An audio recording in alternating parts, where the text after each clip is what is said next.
نن په مدینه منوره کې د بهادر حیران رور سره د مسجد النبوي مخ ته ناست دي او موقع مو غنیمت وبوله. الله پاک د تاسې هم ټول دغه پاکې خاورې ته راولي او موږ دې بیا هم بیا راولي.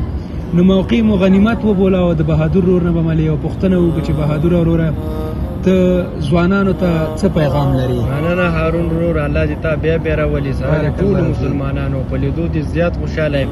زه به ځوانانو ته دا ووایم چې پیغمبر صلی الله علیه وسلم فرمایلی دي تور په سپین، سپین په تور څه فضیلت نه لري مګر بهتره په تاسې کې هغه دی چې تقوا ولري او د ښو اخلاقو خاوند وي. بالکل بهادر ورور، ډېره زیاته مننه. الله پاک تا سره ښه وکړي. همداسې ده یو ځل پیغمبر صلی الله علیه وسلم وفرمیل د قیامت ورځ خامخا راتلونکې ده. که څوک وغواړي که ونه غواړي دغه ورځ به په ده باندې راځي او په هغه ورځ به الله تعالی دا ټول انسانان بیا راپاڅوي او هغه به ډېره سخته ورځ وي او په دغه ورځ به یوه ورځ د 50,000 کالو وي.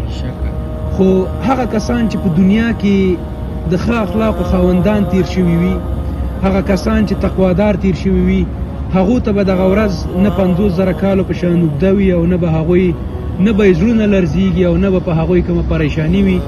د الله تعالی د عرش د سوري لاندې به ولاړ وي او الله تعالی به په هغوی باندې خپل خاص رحم کوي. نو بارک الله فیک، واقعا چې ډېر ښه حدیث دی د موږ سره شریک کړو د ځوانانو سره په دې هیله چې ملګري او دوستان یې واوري او عمل پرې وکړي. نو الله پاک دې له تا سره ښه وکړي بهادر.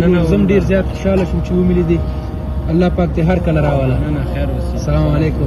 السلام علیکم.